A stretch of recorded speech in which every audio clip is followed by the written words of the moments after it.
আজকে তৈরি করছি আমের আচার। আমের আচারটা কিভাবে তৈরি করি আমি বাসায়, সেটা আজকে আপনাদেরকে দেখাবো। যারা নতুন আছেন তাদের অবশ্যই কাজে আসবে। প্রথমে আমটাকে কেটে ভিতরের যে বিচি আটিটা আছে সেটা ফেলে দিয়ে এখন আমি ধুয়ে পরিষ্কার করে নিচ্ছি। প্রথমে একটু লবণ দিয়ে কিছুক্ষণ মেখে রেখেছিলাম।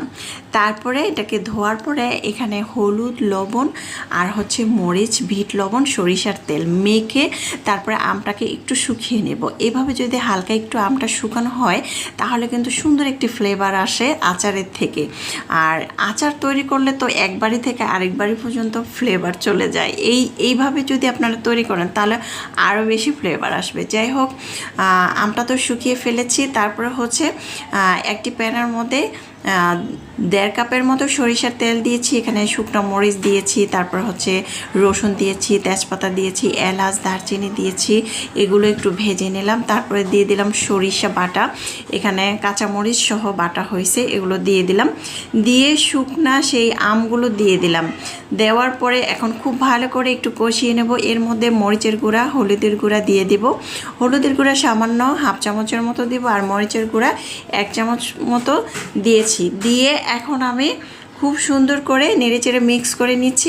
আর দিয়ে দিচ্ছি চিনি। চিনিটা আপনারা যদি চান যে আচারটা মিষ্টি তৈরি করবেন, সেক্ষেত্রে চিনি লাগবে এখানে 2 কেজি আমের মধ্যে প্রায় 4 থেকে 5 কাপের মতো চিনি লাগবে। আর যদি মনে করেন যে না, হালকা টক রাখবেন, সেক্ষেত্রে 2 কাপ চিনি দিলেই কিন্তু চলবে।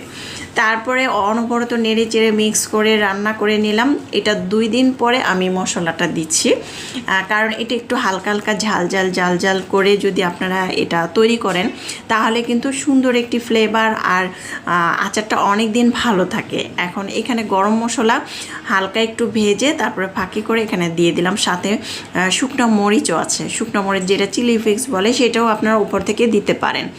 এখন আমি এখানে বিট লবণ দিয়ে দিচ্ছি। আর যদি আচারটা অনেক দিন সময় ভালো রাখতে চান, সেক্ষেত্রে এখানে ভিনেগার দিতে হবে। ভিনেগার দিলে আচার কোনো রকম নষ্ট হবে না। আর যেহেতু যদি ভিনেগার না দিতে চান, সেক্ষেত্রে একটু অনেক দিন জাল করতে হবে। তারপরে আচারটা একটু রোদে শুকাতে হবে। রোদে শুকালে আর আচারটা নষ্ট হবে না।